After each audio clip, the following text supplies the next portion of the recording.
Hang your Christmas ornaments carefully, children. Let's get to the video.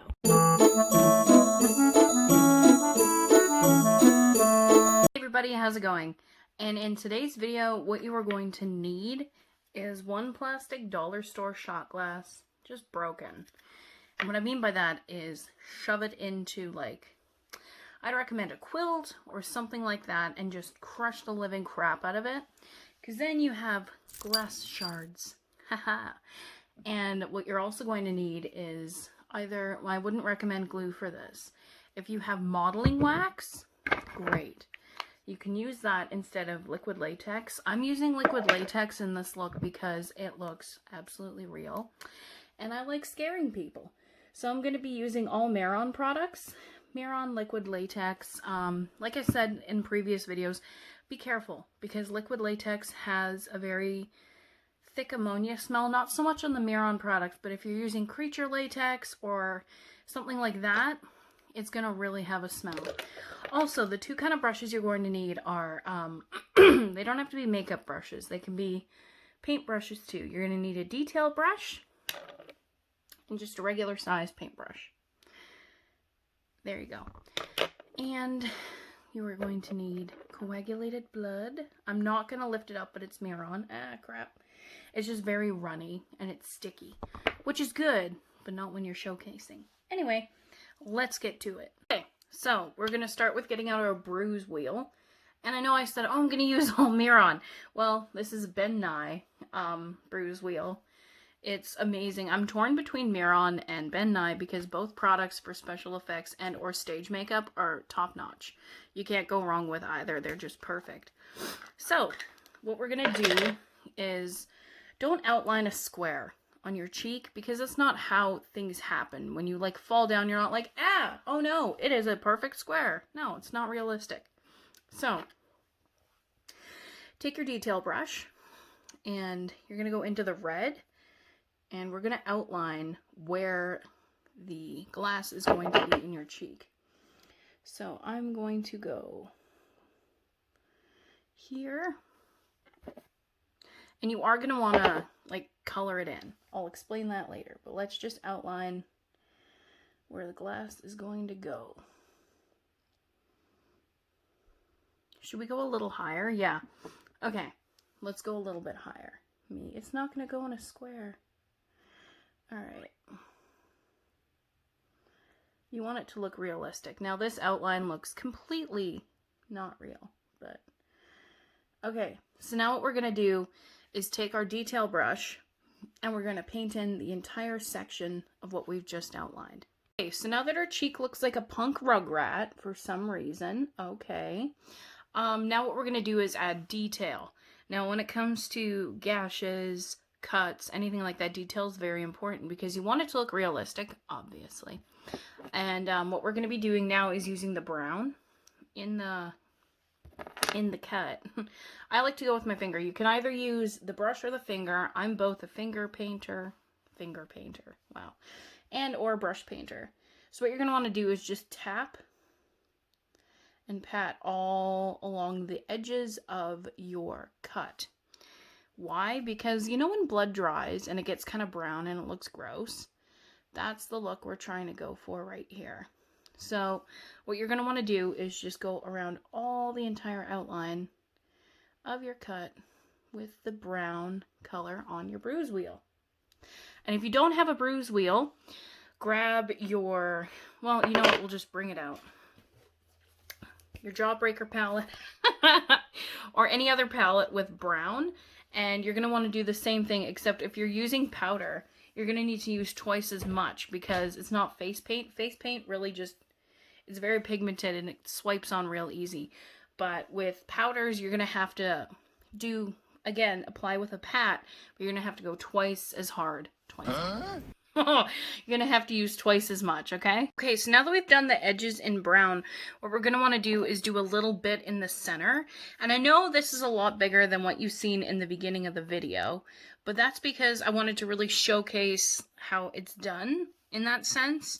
So that, like, if you're ever playing around like I do, and you're just like, I want to make a gash, you don't have to worry so much, and you're like, okay, I can make it whatever size. I'm just going large so that you can really see the detail of how it goes in. Wow. Maybe I'm gonna just let that die. Okay, so now that we've done that and we've got it all outlined and colored in, don't worry so much about detail right now. But what we're gonna add now is we're going to take the liquid latex, give that a good shake. Now again, a lot of people will tell you to use a sponge. That's probably the proper way to do it.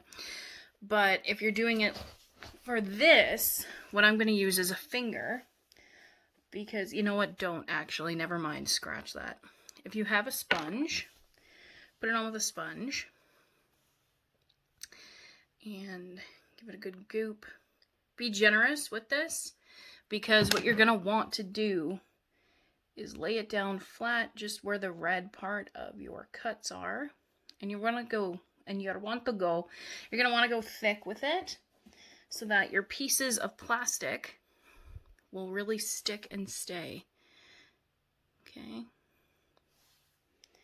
And yes, it takes a bit for liquid latex to dry, but it's quite fast. So don't be afraid to get it in there. And again, make sure where you're working with liquid latex is well ventilated, because the ammonia will choke you out. Personal experience, when I first started working with liquid latex, whew, girl. Like, I was lucky that it was summer, but it was so potent. I needed to open the window. I choked myself out. I almost cried. So just be careful. It's the ammonia. It's not really the thing itself. Okay, so now these are sticking. What you're going to want to do is either take the end, well, not either. You're going to want to take the small pointed end of your sponge right here, dip it in, and you're going to want to go around the ends. Okay, don't put it on your cheek like that, like I did. You're going to want to secure the ends of your latex, of your glass, oh my gosh, so that it stays for when you're doing detail work at the end of it all. Okay, I'll get back to you when this dries. Okay, so now that your latex is fully dry, it's important to make sure that it is, because now your pieces can be movable and you don't have to worry about them falling out. If you're using the wax, you got to make sure that you have a thicker layer and that the ends of your wax are really blended into your cheek, so that when you really press it in, only press until you feel your skin. Any sharper than that, you're actually going to cut yourself. Trust me, I did that. But anyway, really press it in. And then what I like to do when I'm using wax is just put a bit of liquid latex, or even glue if you have, over the edges, so that if anything decides to jolt, because wax likes to like stick and then fall off.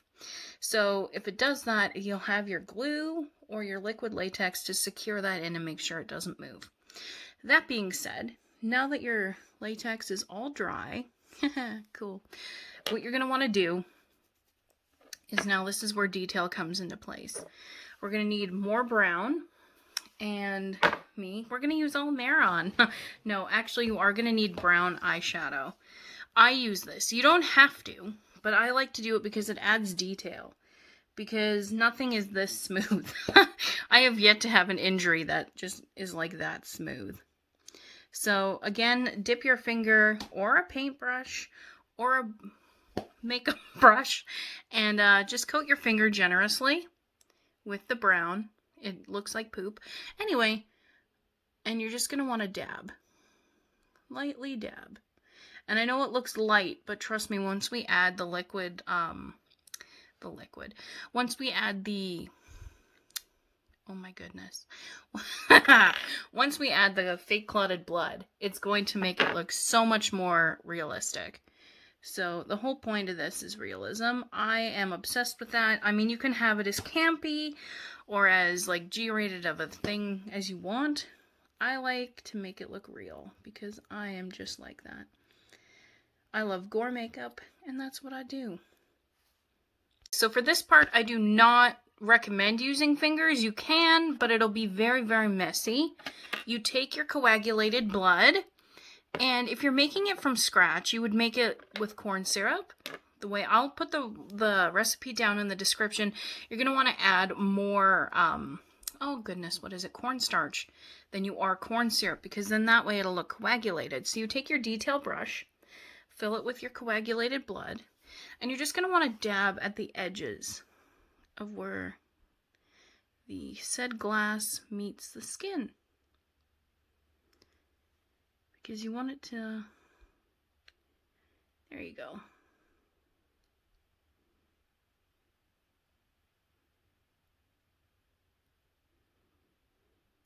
Now once it's on like this, I like to play around with it, so it wouldn't be that coagulated.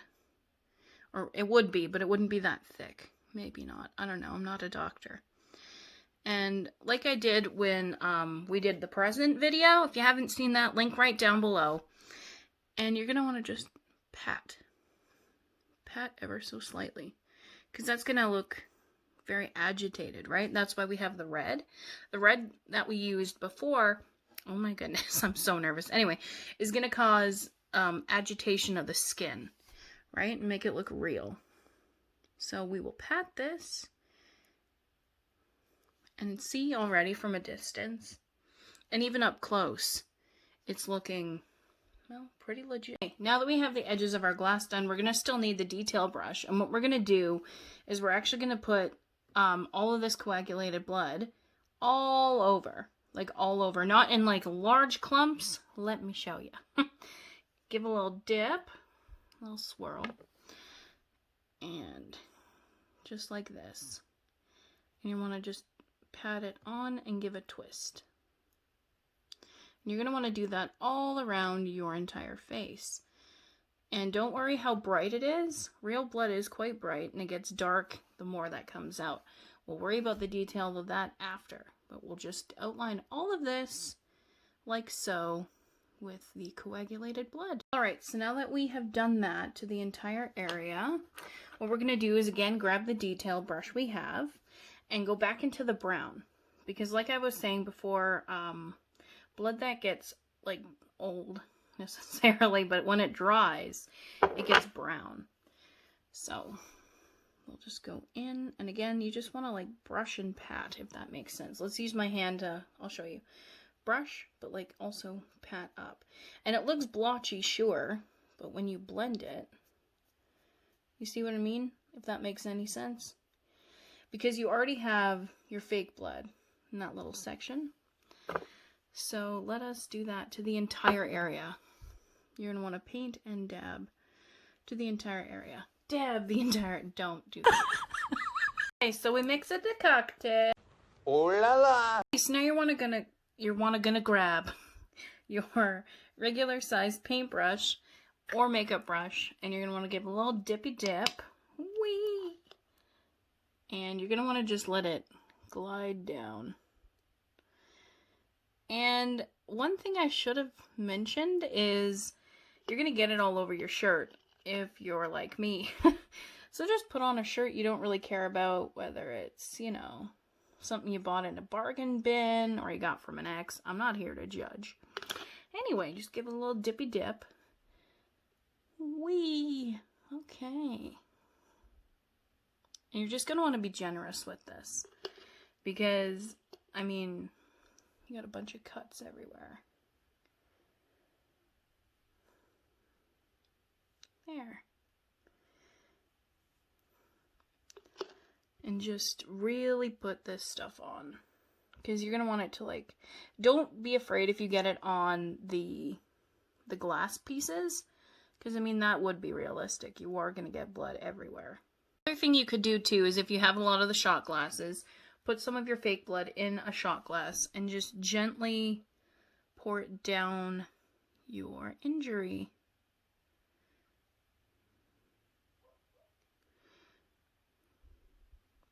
Whee. And there you have it, folks. That is how I do fake glass and skin. Shall we take some success pictures?